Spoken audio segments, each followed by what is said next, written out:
mujer de 58 años de nacionalidad coreana, con textura robusta. Usa un vestido blanco de tiras y sandalias. También lleva puesto un delantal rojo con bolas blancas. Su cabello está recogido con un bollo que lo sostiene un gorro. Byron, un joven de 28 años español, trabaja como barrendero, un moreno que mide 1,95 de estatura. Tiene unas rastas, un hombre con un pasado bastante cruel, pues trabajaba en una red de trata de blancas. Suki y Byron estaban celebrando su aniversario. Los carros de perros calientes que medían 1,30 por 1 metro estaban decorados con bombas y serpentinas, y su manera de celebrar era consumiendo popper y mientras ellos observaban los 69 peces que se encontraban en un pozo del parque. Era un día perfecto para estar solos en el parque, rodeado de pinos y arbustos. Las estrellas brillaban con todo el esplendor, mientras el humo de los carritos de perros calientes se dispersaban por todo el lugar. La tristeza también invadía en aquel hombre al recordar la muerte de su pequeño hijo de 3 años, inocente de pensar que Suki, su amante, era quien lo había lanzado desde la ventana de su apartamento para propinar su muerte y así hacer de las suyas las grandes salchichas. A pesar de tanto amor, ese mismo día, a las 7 de la noche, ella lo estaba engañando con otro, pero en medio de sus alucinaciones pensaba que estaba con alguien real. Pero lo que pasaba era que ella fantaseaba con un hombre que sería un superhéroe de película. Pero en realidad solo era una alucinación. Pero mientras que en realidad Byron sí se encontraba con su real amante, ninguno sabiendo lo que hacía el otro.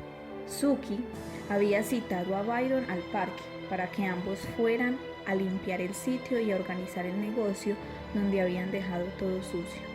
Byron, inocente de lo que iba a pasar, llegó hasta el lugar y Suki, en medio de su locura, comenzó a cortarle los dedos de su mano, sin ninguna compasión y remordimiento.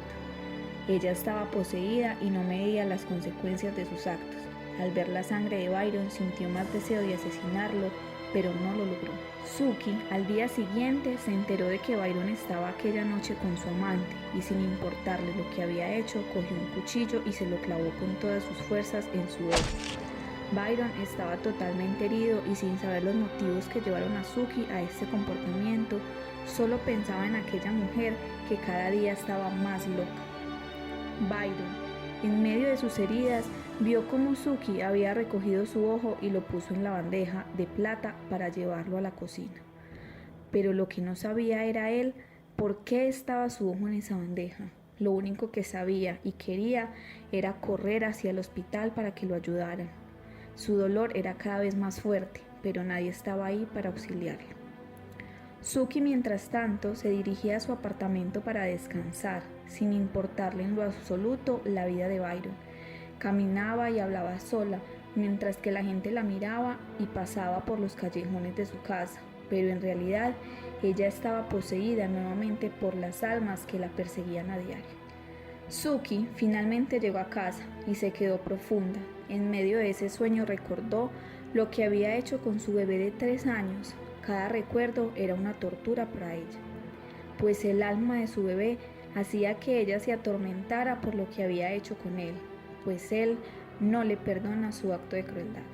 Esa mujer comenzó a recordar cuando sacó a su bebé de la cuna, sin importar que el bebé estuviese dormido. Su cuerpo estaba poseído en ese instante y solo sentía el olor a carne humana, y sin pensarlo se dirigió con el bebé hacia la ventana que quedaba justo en la sala. Abrió la ventana y el bebé comenzó a llorar. Presentía algo malo, pero Suki solo estaba concentrada en lanzarlo sin piedad al vacío. Finalmente, al lanzarlo, él, su bebé, se aferraba a ella, pero Suki lo soltó.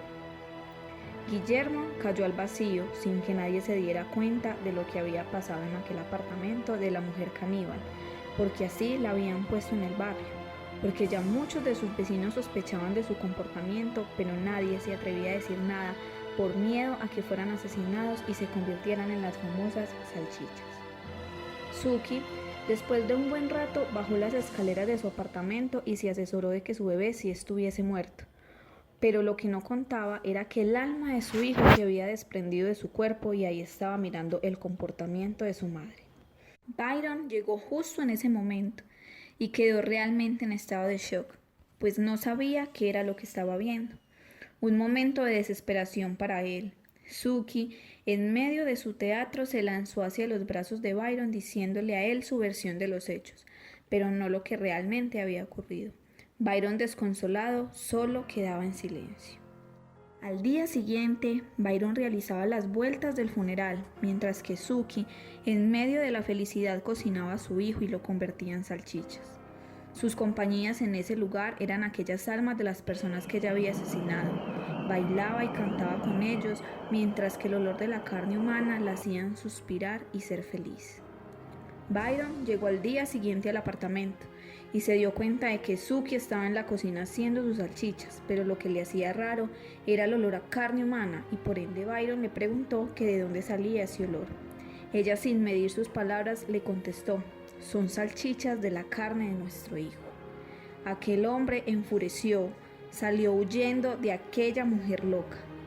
Byron quedó totalmente solo y traumatizado por lo que vivió al lado de Sookie y quedó con sus 2 patos de mascota que tenía. Al poco tiempo se enteró de que en aquel apartamento habían encontrado a la mujer caníbal, consumida por las almas que lo rodeaban y sin vida.